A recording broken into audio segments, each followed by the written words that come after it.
Hi friends, my name is Amit Mehta and welcome to wealth Chanakya.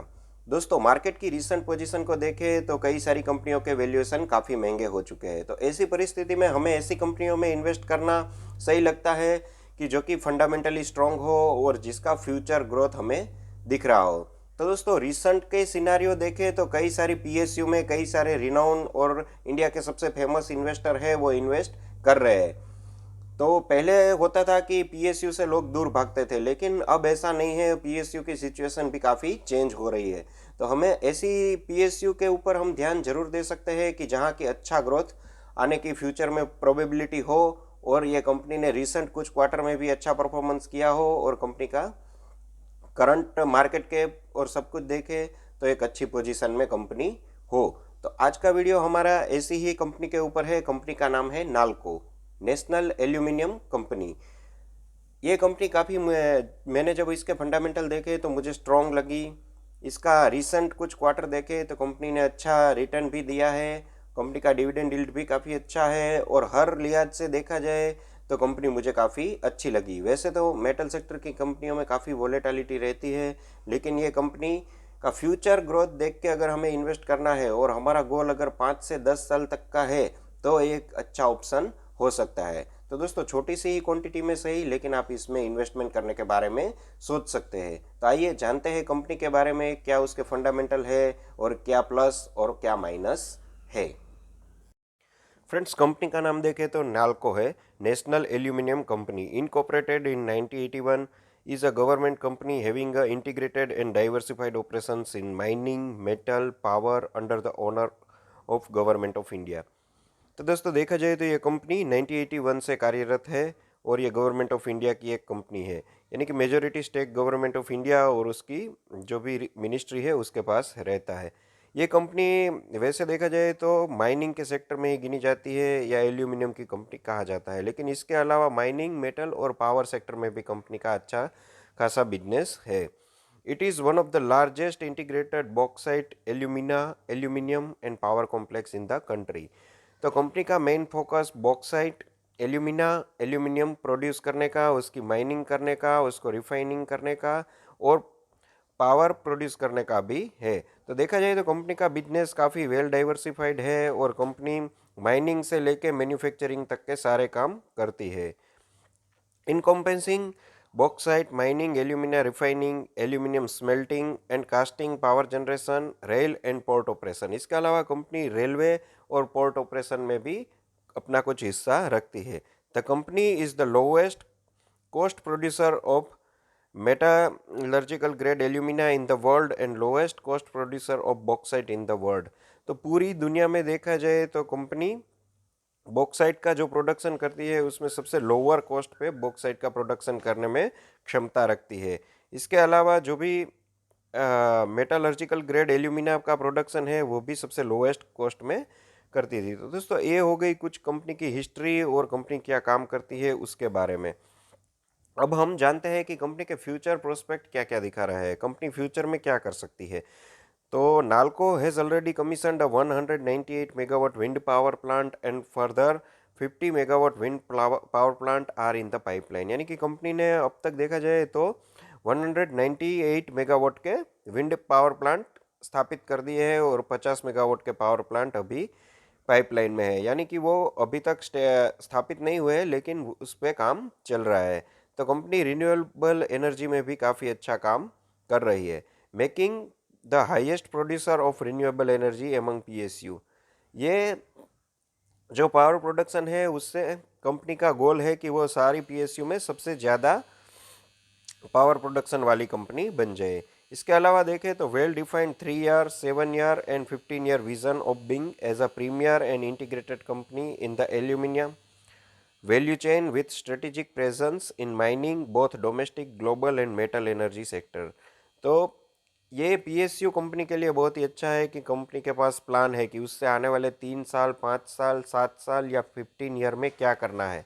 तो company का गोल अगर हम उसकी वेबसाइट के ऊपर देखें और इसमें डिटेल स्टडी करें तो हमें मालूम चलता है कि कंपनी अपने जो पैर है वो ग्लोबली फैलाना चाहती है, और इसका विज़न काफ़ी अच्छा है। तो इस फ्यूचर ग्रोथ प्रोस्पेक्ट को देखते हुए ही कई सारे इन्वेस्टर ने इसमें इन्वेस्ट किया हुआ है। तो अगर हमें भी अच्छा इसका फ्यूचर ग्रोथ प्रोस्पेक्ट लगे और आपको डिटेल में जानना हो तो इसकी वेबसाइट के ऊपर ये अवेलेबल है और इसके ग्रोथ प्रोस्पेक्ट काफ़ी अच्छे दिख रहे हैं। इसके अलावा हम देखें तो NALCO's headquarter is at Bhubaneswar Odisha. तो ये कंपनी का हेडक्वार्टर ओडिशा में है और इसका जो मेन बिजनेस है वो है माइनिंग, यानी कि ये एल्यूमिनियम और बॉक्साइट का माइनिंग जो करती है उसकी कैपेसिटी अगर हम देखें तो 73 लाख टीपीए की, और दूसरी जो माइन ओडिशा में है वहाँ 22,75,000 टीपीए की कैपेसिटी है। इसके अलावा जो माइनिंग के बाद जो रॉ मटेरियल होता है उसके ऊपर जो प्रोसेस करनी होती है वो स्मेल्टर एंड पावर कॉम्प्लेक्स, वो भी ओडिशा में है, जो जिसकी कैपेसिटी 4,60,000 टीपीए की है, और 1200 मेगावाट का एक प्लांट भी इनका पावर जनरेशन का ओडिशा में लगा हुआ है। पोर्ट फैसिलिटीज़ एट विशाखापट्टनम और पारादीप, जो कि ईस्टर्न कोस्ट साइड के दो मेजर पोर्ट है, वहाँ कंपनी अपना ऑपरेशन चलाती है। इसके अलावा रिन्यूएबल एनर्जी, जो कि काफ़ी फेमस वर्ड है रिसेंट पोजीशन में, तो रिन्यूएबल एनर्जी के प्लांट विंड फार्म में देखा जाए तो कंपनी के विंड फार्म आंध्र प्रदेश, राजस्थान, महाराष्ट्र ऐसी जगह पे लगे हुए हैं। तो देश में देखा जाए तो सभी जगहों पे इसके विंड पावर प्लांट भी लगे हुए हैं।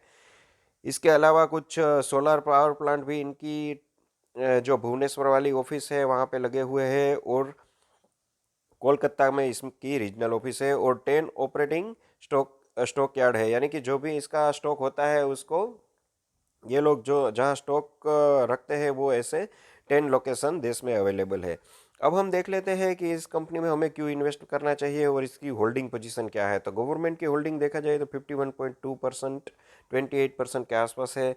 एफआईआई की होल्डिंग इसमें सबसे अच्छी है और 15% के आसपास है, जो कि रिसेंट टाइम में ही डबल हुई है। लास्ट एक दो क्वार्टर देखे तो 7-8% के आसपास होल्डिंग हुआ करती थी, वो अभी 15.22% है। तो इससे काफ़ी एक अच्छा साइन माना जाएगा। इसके अलावा डीआईएस 10% का हिस्सा रखते हैं और पब्लिक होल्डिंग 23.16% है। तो ये कंपनी की होल्डिंग काफ़ी वेल डाइवर्सिफाइड दिखती है। जो सबसे कंपनी की मजबूत बात है वो है कंपनी के फाइनेंशियल। जब हम कंपनी के फाइनेंशियल देखते हैं तो मुझे ये कंपनी फाइनेंशियल देखते ही काफ़ी इम्प्रेसिव लगी। हालांकि इसके ऊपर एक पीएसयू का टैग है, लेकिन रिसेंट टाइम को देखते हुए कई सारी पीएसयू भी अच्छा परफॉर्म कर रही है। अगर हम देखते हैं तो डिविडेंड यील्ड 3.66% है, यानी कि हमें एवरी ईयर करीब जो हमें सेविंग अकाउंट में इंटरेस्ट मिलता है उतना तो इसकी डिविडेंड ही मिल जाएगा।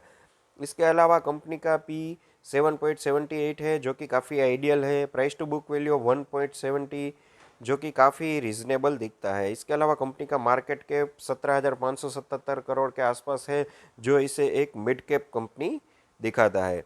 इसके अलावा कंपनी का मार्केट कैप के मुकाबले हम अगर कंपनी का रिजर्व एंड सरप्लस देखें तो वो 9,762 करोड़ का आता है, यानी कि करीब करीब 50% का रिजर्व है। तो कंपनी काफ़ी अच्छी कैश रिच और वेल पोजिशन्ड कंपनी है। इसके अलावा कंपनी में कोई भी डेप्ट भी नहीं है और कंपनी का कोई प्लेज भी नहीं है।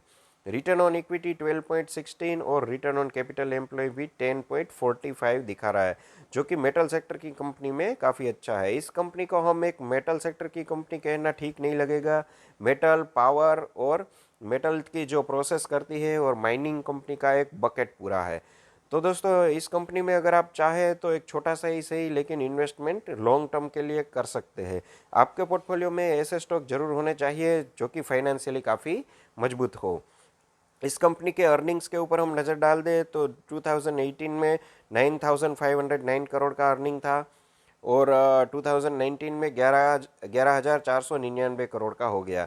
लेकिन ड्यू टू कोविड 2020 में अर्निंग पे इफेक्ट आई थी, लेकिन 2021 का अर्निंग देखें तो ये रिकवर होता हुआ दिख रहा है। वैसे ही कंपनी का प्रॉफिट देखें तो कंपनी कांस्टेंट प्रॉफिट बना रही है, और इसमें अगर 2021 को एज अ एक्सेप्शनल ईयर हम गिन ले तो काफ़ी अच्छा प्रॉफिट है, जो कि 2018 में 1300 करोड़ से रिसेंटली 1299 करोड़ तक का है। तो कांस्टेंट प्रॉफिट भी है, और आने वाले टाइम में अगर फ्यूचर देखते हैं तो अच्छा ग्रोथ होने के पूरे पूरे चांसेस है। इसके अलावा कंपनी का अर्निंग पर शेयर भी 6.97 के आसपास बना हुआ है। तो ये सारे फंडामेंटल देखते हुए अगर आप चाहें तो इसमें बहुत बड़ा नहीं लेकिन छोटा सा ही सही स्टेक रख सकते हैं। तो इसमें ये कंपनी का प्राइस रिसेंटली देखा जाए तो 90 से लेकर 95 के बीच घूम रहा है और आने वाले फ्यूचर में बढ़ने के पूरे पूरे चांसेस है। अगर आपका गोल 3 से 5 साल का है तो ये कंपनी काफ़ी अच्छी है इन्वेस्टमेंट के लिए।